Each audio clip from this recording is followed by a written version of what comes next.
ئێمەکو ناوەندی سۆرانی ڕێکخراوی قوتابیانی کوردستان لە مانجی پیرۆزی ڕەمەزاندا هەڵساوین بە ئەنجامدانی ئێوارەخوانێک بۆ کۆمەڵێک لە قوتابیانی زانکۆی سۆران.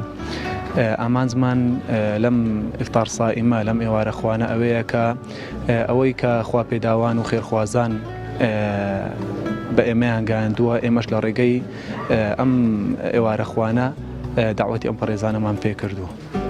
ڕاستەکەی ئەنجامدانی ئێوارەخوان لە مانجی پیرۆزی ڕەمەزان چونکە ئەم قوتابیە بەڕێزانە خەریکی خوێندن و دیراسەتی خۆیانن، ئەنجامدانی وها کارێکیش بە پێویست و بە ئەرکەچ سەرشانی خۆمانەزانین و پێویستیشە لە قوتابیانی زانکۆ پەیمانگاکان بە تایبەت کە لە مانجی پیرۆزی ڕەمەزاندا لەوانەیە بە شێوەیەکی تەواو توانای ئامادەکردنی خواردنیان نەبێت.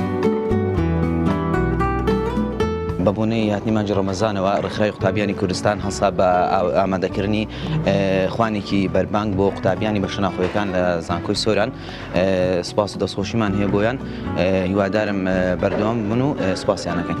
وەڵاهی ئەوە یارمەتێکی جەری گەورەیە لە قوتابیان، چونکە ها قوتابیان خەریکی خوێندن و دەرس و دیراسات ئەوانەنە لە کەتینەتە ناو ئیمتیحان و ڕاپۆرتۆ شتانەش ئامادەکردنی بەربانگ لە داخلیەکان قسەی قورسە لە قوتابیانەوە یارمەتێریش گەورە بوو لۆمە.